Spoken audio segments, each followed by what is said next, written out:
ng Cotabato ay 50 years ago. Opo, actually, ang Cotabato Trends po, ito ay sa civil structure. Marami na sa historical cycle natin, may mga malalakas yung earthquake na generate dito. Hindi pa pinagsama-sama lahat Yung yung 1970 Borodog hindi earthquake, mang kung saan, dito, ito, alas alas 12 dalawang malaki. ng gabi o midnight. And then, Pero, nag-generate po ulit yung pa yan? tsunami. Global ba yan? Yung mga facilities tayo dahil At sabi ko nga po kanina, ay nasa 300 na yung mga aftershock. Asahan pa po ba mga ilang araw, ilang linggo ba patuloy na makakaramdam ng aftershock? Ang mga taga-natin sa Manila at nagaan yung kalakas na yung asahan ng aftershock. Tama po kayo, no? Ang in-expect po natin ngayon, makakagalit pa rin po tayo mga aftershock, sumadalang po sa araw, linggo, kaya po buwan. Yung dami po, posibleng, in-expect po natin na ito, yung yung po yung lakas, hindi lang po tayo nag-expect na kung maging sila mas in-expect po natin na papahina na ito. Pero, gusto ko lang po point out na kahit po medyo nagtatagalan, posible pa rin itong mag-experience tayo ng aftershock na may kalakasan na posible itong maramdaman ng ating mga kababayan. Lalo-lalo na yung nakasira na natin po sa epicenter of tsunami. Ano po ang update natin kung sa tsunami warning? Hindi na ba na po ba?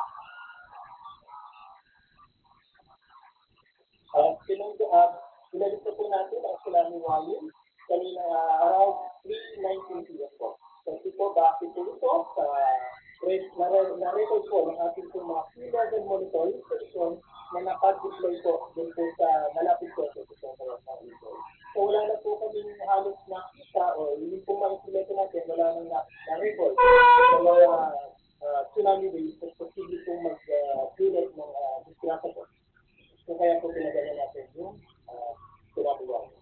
Dr. Sevilla, muli paalala po sa mga kapatid natin, lalo na nga po doon sa malapit o sinamahan ng lindol na 7.2.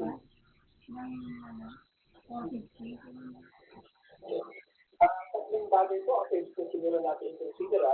Yung una, maganda pong makita natin o maturi po natin yung structural thousands po ang ating building sa bahay po.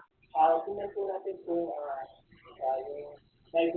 yung ito po bang equipment ay nagdulog po ng ang dami sa building natin na kailangan ng ibig pero kung nakita natin na okay naman siya,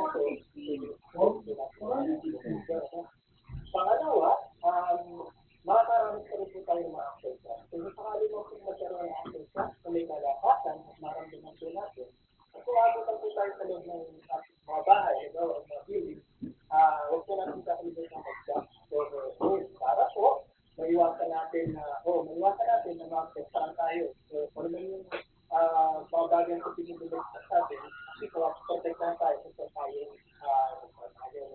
And then, pangatlo, maaari po, kumuha po tayo ng mga information sa mga organizations ang Office of Civil Defense, ating po mga local government units, para po yung tamang information makuha natin at iwasan natin ng panic na posibleng maging dulot ng mga makakalag na safety. Maraming pong salamat, Weather Frontliner Alvin Pura and Dr. Wenzel Sevilla, Division Chief ng PIVO. Girit ni Senator Alan Peter Cayetano na dalawa lang ang leader ng Senado ngayon ng Senate of the Philippines at Senate of Malacanang. Kaya ang question niya, dalawa na lang sila ni Senator Witness Salian na pisulpa para ubusan ng mga utos sa Senado. Nasa top na nabalitan niya ang Secretary Salih. We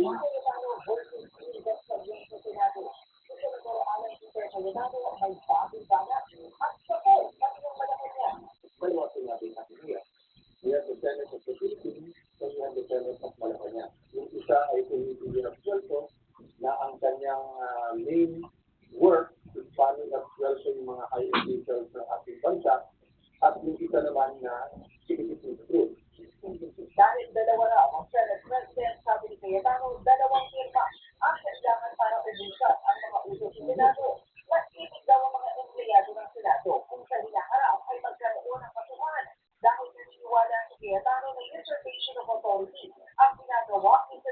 Sherwin Gatchalian. I will bend backwards for our employees para hindi sila makisip sa gulo for as long as it doesn't bend the law. Diba? So kung internal rules or regulation that is not attached to law or is not morally wrong, that's why I thought of my staff thought of the idea na pag pareho nakapirma para eventually pag nagkaroon ng decision, walang legal impunity. And it will also prevent yung magpailan yung dalawang kampo ng usurpation. Pero pinagla ng Malacanang ang mukha ni Cayetano na dalawang firma dapat para magpatuloy ang trabaho sa Senado. Huli, ang kinikilala ng ehekutibo ay si Senator Sherwin Gatchalian. Walang maibibulot sa ngayon ng itong klaseng arrangement. Baka mangyari na naman ang nangyari dati sa House of Representatives kung saan meron na silang term sharing agreement na hindi pinupad agad ni Senator Alan Cayetano. Again, uulitin natin, tanging si Senator Sherwin Gatchalian ang pinakilala natin liderato ngayon sa Senado. Ibinuso naman ng palasyo ang suggestion ni dating Senate President Frank Trilon na makialam na si Pangulong Bongbong Marcos sa sigaling sa Senado. Yun nga lang, ang tanong na lamang po, sa katulad po ba ni Senator Alan Cayetano ay iibra yung ganitong klase ng mga question. Gate pa ng palasyo, pag-victim si Cayetano, galing sa pumumulo niya, naging magulo ang Senado. Nagkabarila at tumakot pa raw Senador Bato de la Rosa na nasa kustudiya noon ng Senado. Umaintay kasi ang sabi ng Pangulo, ang executive sa trabaho, ang judiciary sa trabaho, kayo na lang ang tanging magulo dyan eh. Dahil nakapamumulo ng Senator Alan Cayetano, sumobra ang gulo sa Senado. Hindi naman ganyan dati. Nagpasarispas si Claire Castro sa isang hindi niya pinupirma kung sino. Mas mag-ingat po ang taong bayan sa mga taong nagtutuloy at nagpapanggap. Nabanan. Wala po tayo na pinapatama sa lahat po ito. Kung tatamaan po siya, wala na po tayo nagagawa. Itong weekend, nagbabala si Senador Cayetano kay Acting Senate President Sherwin Gatchalian, huwag daw magpagapit sa Malacanang at sa kanyang mga kasamahan nag-aano kumano ng mataas na posisyon. Pero ang ending, si Cayetano pala ang may gusto kay Gatchalian. I'll offer you a solution, Senator. Mag-meeting tayo, may naiisip ang solusyon. Mahirap umanap tayo ng solusyon kung sino ang tunay na Senate President. Kasi yung tatlong libre na hawak ko ay nagsasabing yung legitimate Senate President yung nakalay yung labing tatlo. Sagot lang dyan, Senator Gatchalian. I'm open to talk to anyone. Una na rin sinabi ni Gatchalian na nire-respeto niya ang opinyon ng kapwa senador na ma-expect ng mga malalaking grupong kumampi sa kanilang forum.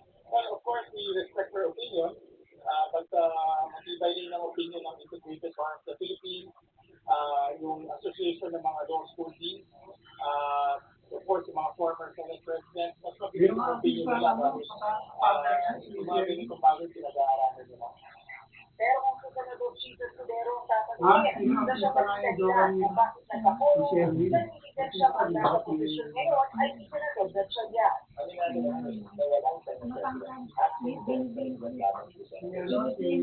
Pero dahil daw may basihan si Cayetano, idulog na lang daw sa korte ang issue. Paglilinaw naman ni Escudero, walang Malacanang na nag-udyok sa kanya para pumasok sa plenaryo habang binoboycott ito ng kanyang mga kasamahan sa Cayetano Block. Wala rin daw ito pinalaman sa pansariling interes o mariba ang kanyang pagkakadawit sa flood control scandal. Limang nagsasalang kaso laban sa akin. May 5 kasong pending doon. Kabilang na yung korte. 3 sa 5 yon ay nag-dismiss na. Pero hinaharap namin yun. At walang kinalaman yung legal, sana tigil na. Nagbabalita mula sa frontline, Maricel Halili, News 5. Ibat na sa Bulacan Provincial Jail ang kontratistang si Fernie Vizcaya pero hindi na siya pinusasan dahil meron siyang heart injury. Nasa frontline ang balita niyan, Simon Gualdes. Nagpukas na ang sito ng lumabas mula sa Senate Presidential Committee at Congressman desisyon ni Vizcaya.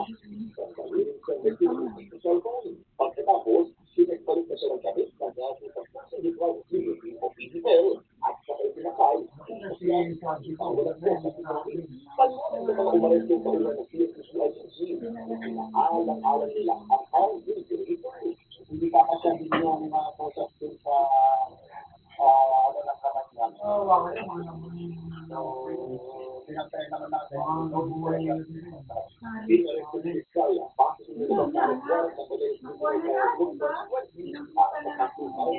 public funds sa utang ng maanomalyang flood control scandal. Labing isa ang kabuuang pinaaresto ng korte sa bilang mag-asawang Vizcaya. Kasalukuyang nakakulong sa Cebu si Sara Vizcaya habang inilipat na nakulungan ng Vizcaya si Curly sa Bulacan Provincial Jail. Sandali namin nakausap si Curly bago pa man ito tuluyang makapasok sa pintan. Binigyan din niya marami pa raw siyang handang isiwalat sa mga sangkot sa flood control anomaly. May handa ka doon pangalanan ng wala nila, di ba? Sige mo na ito. Sino-sino yung mga yun? Yung mga big fish ba? Pero may mga kongresista, politiko, marami. Siyempre pa ni Vizcaya, pang-itikit lang ang ginawang pag-aresto at pagpapakulong sa kanya. Sige, may handa tayo na ito, nakulong. Maliwanag na kabugado ni Vizcaya, dismayado ang kanyang kliyente sa inihinas mo niya. Sino naman tao, di ba? Kasi siya yung bigay ng mga pangalan, siya yung nagsiwala kung anong kalakaran sa bibigay ng tapos, ito yung mararanasan mo, di ba? Yun naman yung masaya doon sa tao na siyempre, normal lang sa tao na ikaw na lang tumutulong sa gobyerno, ikaw pa ang ikukulong ngayon. Eh, bakit pa kasi hindi pa pinangalanan doon ni Vizcaya ang mga sinasabi niyang tangkol sa mga nakaraang pagdating?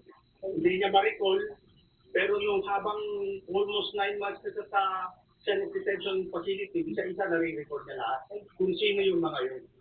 Sa ngayon, hindi rin nila hihiling na itong galing sa hospital at Vizcaya at kahit non-billable o walang piyansa ang aksong authorization, magkakain pa rin sila ng petition for bail bilang bahagi ng individual. Mula si Curly Vizcaya, may dalawang pang dating tauhan ng DPWH ang kasama niya makukulong dito sa Bulacan Provincial Jail. Pananiguro ng mga tauhan nito, mananatili sa ordinaryong pilitan at kakain ng kaparehong pagkain ang tatlo katulad ng iba pang mga PPL. Personal na nagtulong si DILG Secretary John Picrimulia sa Molos para magkakang ngunit para magula raw ang chismis ng special treatment sa mga Vizcaya. Pero kasi mga reports na dahil marami silang nabiyon ng mga big time na congressman at big time na senator na poprotektahan sila. Sa labing isang pinaaresto ng korte, dalawang dating tauhan ng DPWH ang mga at large. Nagbabalita mula sa frontline. Moon Gualvez, your mind.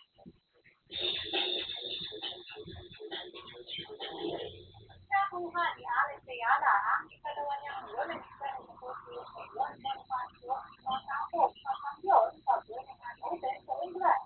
Tinapos ni Alex ang first game losing streak sa mga pagbabaw ng Czech Republic. Narito ang Pressline Report. Wala sa pagiging doubles partner na magpatunggalin sa finals ng Birmingham Open, sinigyan ko ni Alex Ayala at ang pambate ng Czech Republic na sinigala sa Finland. Bilang sa lang, ikita na ang laban. And so yesterday, dahil sa 17 and opening set, pero naka-first blood si Nicola sa score na 7-5. Sila natihaya naman si Alex pagdating ng second set. Pinakita ni Alex kung bakit siya ang number 1 seed sa tournament. Natapos ang best sa score na 6-3. Muli naman naging intense ang laban pagdating ng third set. Unang nakaabante si Alex sa score na 4-3. Pero nakahabol si Nicola at kaya ang laro sa score na 5-4. Pero di na siya pinalamang ni Alex. At tuloy yan ang tinapos ang laban. Excellent from Alex Ayala. Take number 1 on fire. Rule number 47 is your practice Birmingham champion. Pinutol na ni Alex ang pinaguliyang stretch first matapos ang 13-game losing streak kontra a player mula sa Czech Republic. Ilan sa mga dati nang nanalo ng Birmingham Open ang tennis legend sa sinadong Jean King at Maria Sharapova. Pero ang nalo si Alex na malayo pa ang tatahakin niya para mapabilang sa listahan ng tennis grade. taught me that I will be among the greats here. So I'm motivated to keep working I'm grateful for the part that this trophy has played in my journey. Pinasalamatan din ni Alex si Nicolas sa magandang laban. At syempre, may shoutout din siya sa Pinoy fans na nanood ng live. Home is the people and not the place. Kaya mga kababayan, maraming salamat sa suporta. Kasi ang dami ninyo ngayon. Nagbabalita mula sa frontline na Tobias Minifal. So, then, Eto na nga. Mga kapatid, eto na nga ang mga umaarangkadang showbiz balita ngayong Lunes. Sakto sa selebrasyon ng Pride Month, ang comedy drama film na Drag to Riches. Binila po dyan sina Inigo Pascual, Elijah Canas at Christian Bartlett. Nasa frontline balita niya, Unified Entertainment Correspondent, Roger Limon. labanaan para sa kapangyarihan na may katatawanan. Yan ang aabangan sa pagsasali puwersa sa pagpapasaya ng trio ni Inigo Pascual, Christian Bartlett at Elijah Canas sa pelikulang Drugs to Riches. Kung sa The Good Doctor ay mapapasabak sa star Inigo Pascual sa drama, sa Drugs to Riches naman, abangan daw ang comedic side niya. I mean, I would say this is my first talagang yung talagang comedy. So, talaga kabagay. Bumistis kasi ako sa actress. Pinipin ko yung pinakalaging challenge dito sa pelikulang ito is mahirap magpili ng tao pagkaroon nila. First time din sa comedy ni Elijah Canas, kaya thankful siya sa guidance ng mga kasama. Kaya ko lang naman ito na makagawa na itong full-on comedy. I think this is very easy na ito. Pwede ko pag-enjoy ay pag-ibig on your feet, be present, mag-react, and magsaka ng offer ba ng video. Kasama ni Elijah, Inigo, Christian Bartlett, na kahit gumanap na bilang drug artist sa isang microdrama ng Queen to the Baby, na-challenge pa rin sa role. Maganda rin daw na tayo mga pelikula sa pagdiriwang ng Pride Month. Never ko pang imagine sa sarili kong sumayaw na nakalis. Ngayon matry ko ang hirap na. And kudos sa mga drag queens for doing that. Tama-tama yung tema. Kasi yung pinagdadaanan ng characters. Abangan nyo kung bakit. Ay pinagdadaanan ng isang normal na tao na pagpinusulitan. Kasama rin sa movie ang ilang kapatid stars gaya na ang sikat ng Quad Cast, Kay Rosas at Genji Parag, pati na si Vydra Itsumoto. Mapapanood ang Drag to Riches exclusively sa SM Cinema nationwide. Abangan naman si Inigo Pascual sa series na The Good Doctor sa TV5. Nagbabalita mula sa Frontline. Juan Delinario, News 5.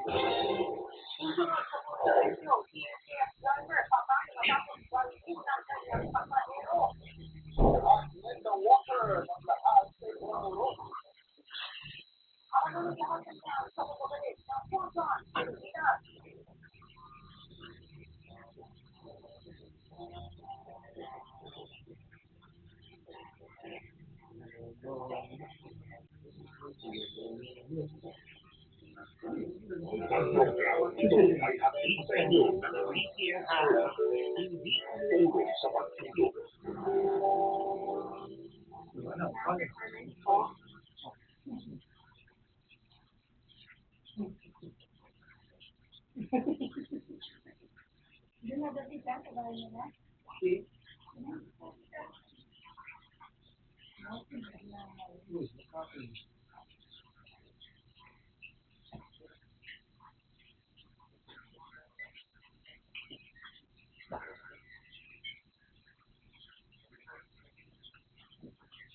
Kasama natin ang celebrity. Malapit po. Celebrity pa rin. Para forever.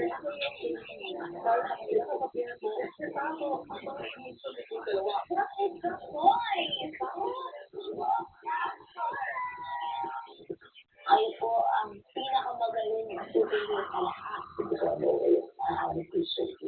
Kailangan kong gasyon ang aking ko. Iinutin ko lang yung sama ng loob niya. Basta, sana, sa kanilang sa mataga, Sigurado ako mas magiging magaling ka mga natuto tayo maging biga. Kaya ko to, lalo na dito. Salamat sa kanila mga sakripisyo. Gawin mo kang natin sa may pupuntahan mo ba kayo? Tama ba sa kailangan na lang yan? Kaya kailangan natin sa bago. Nasa biro naman ang nasabi ng muli. Tama na naman, Kwento ng Saturday, nasa GMA tuwing hapon hanggang gabi sa mga nangungunang drama ng GMA.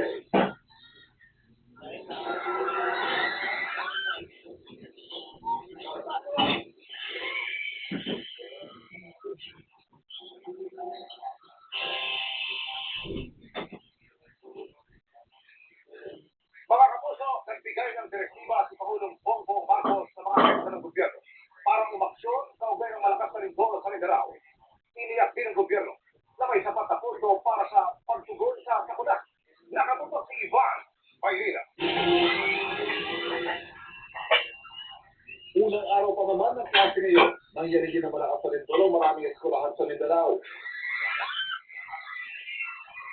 Kaya pinasuspindi muna ni Pangulong Bongbong Marcos ang pasok sa mga apektadong lugar para sa kaligtasan ng mga mag-aaral. Makikipag-ugnayan ang DepEd sa mga lokal na pamahalaan para sa maayos sa pagpapatupad ng klase sa Mindanao. Tinatasan din ng Pangulo ang Office of Civil Defense at ang National Disaster Risk Reduction and Management Council para pangunahan ang pagtugon sa sakuna. I-establish po natin ngayon ang National Interagency Coordinating Cell para po sa mga responses na gagawin natin doon sa apektuhan na lugar. At tuloy-tuloy po ang coordination natin sa ating mga local DRRSOs. Ang Department of Social Welfare and Development pinaghanda ng mga paunang tulong sa mga apektado, ngayon din ang mga pansamantalang matutuluyan. Tinutusan din ang Department of Public Works and Highways at tiyakin ang kaligtasan ng mga mahalaga infrastruktura kasunod ng pandemya. Ipinag-utos din ng Pangulo sa ahensya na tiyaking madadaanan ang mga rutang kailangan para sa rescue at relief operation. Pagtitiyak ng pamahalaan may sapat na pondo para sa disaster response.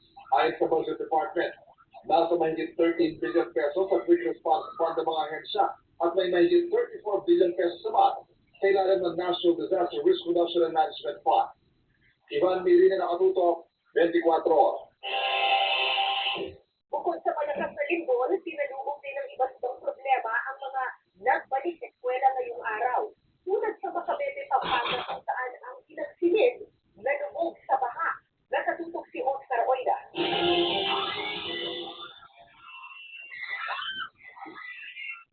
Nasa paaralan na ang mga grupo sa estudyante sa Mindanao.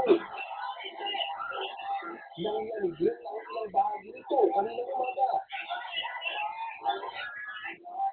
Kaya ang unang araw ng balik sa eskwela, nakansila. Habang sa Macabebe, Pampanga, pagkalubog sa baha ang dahilan kung bakit di magamit ang 5 classroom sa Kaduang Tete National High School. Dahil di mapakinabangan ang mga binahang silid, ipinatutupad muna ang shifting sa mga klase. Pero sa maraming paaralan naman, kakulangan talaga sa classroom ang taon-taong problema tulad sa Batasan High School na aabot sa mahigit 15,000 ang estudyante. Sabi ng principal, kasya naman ang 100 classrooms pagkat naka-blended education sila. Ngayong umaga, isang grade level po yung dito sa amin ng on-site. So yung isang grade level din naka-online. Kaya na-manage po namin yung dami ng estudyante. Sa Corazon si Aquino Elementary School naman, mahigit 8,500 na ang mag-aaral. Kaya hinati sa dalawa ang lagpas 40 classroom. Meron po tayong dinagdag ng mga classrooms na hinati. Bagamat tumutulong ating local government na pumunta na po rito para isang proof yung mga division, yung mga partition group natin. Pero simple ang problema ng ilang mag-aaral. Ayaw sana nilang mawalay sa magulang. Kaya marami sa kanila ang nag-iiyakan. Lagi naman po namin siya sabihan na kailangan niya na po magpaiwan. Sabi first grade na po, iisip na na baka iwan po namin siya. So kaya ganyan po siya. Bakit? Sila lang ba? Ito ang sinamami. Saglit pa lang, nasesipangs na. Ay kapit sa poste, masilip lang si The Junior. Kaya sa kalapit na footbridge, siksikan ng mga inay na panay ang kaway sa mga anak kahit pa nasa loob na ng klase. Ang bata tuloy, napaka-waybak pa. Ang sweet! Wala naman po kasi gusto ko lang po talaga siya tignan muna bago po ako mag-edit. Kasi hindi niya po alam yung room kasi transfer student po kasi.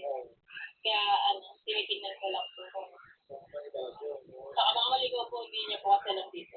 Mami, pagdating sa security, di naman daw dapat mag-boarding dahil sa mga gwardya at police help desk nakasangga sa pagbabantay. At kahit pa may iyakan, bakas pa rin naman sa mga bata ang excitement ng pasukan dahil sa mga bagong uniform, bagong gamit at mga bagong kaklase. Sa bagong ipapatupad na 3-term academic calendar, handa na ba ang lahat? Ang ganda ng term na gagawin yung instructional block na naabot ng 60 to 65 days na kung saan ito ay wala pong disruption of classes. Tutok na tutok po yung teacher sa pag-usura, ganoon din yung mga bata. And doon naman po sa end of block, doon na po papasok. Oscar Oidan, nakatuto, 24 oras. Tutukan! Ang karagdagang sitwasyon sa iba pang lugar sa Mindanao matapos ang magnitude 7.8 na lindol. At ang nagpapagulo nasa bukas ni Senator Alan Peter Quijano at Senator Irving Gatchalian tungkol sa liderato sa Senado. Yan at iba pang mga balita sa pagbabalik. 24 oras.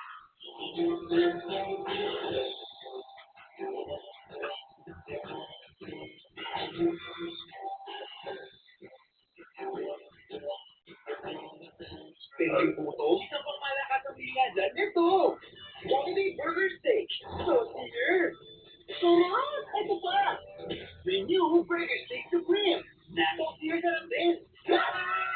Jollibee Burger Steak. No one's immune to hair fall.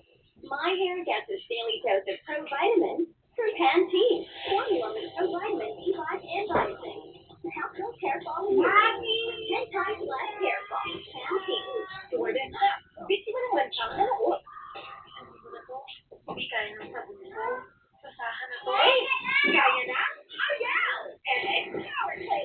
Magtagal ang nanood. Hindi masyado, hindi kita ayaw. Lord, dito na kami. Filters kita. Oo, mas kita sa dati ko. Mas magkumi, mas malapot, mas mabango, mas makrema. Maraming namin diba? May surprise na fresh kita. Nakatanga sa dati ko. Ay, kondom na. Gusto nito, araw-araw, buo ang tuwangan sa inyo. Kaya araw-araw, mag-Nescafe Original. May Nescafe Dark Roast Coffee. Buo-buo, aroma at tapang. Kaya buo ang tapang niya araw-araw.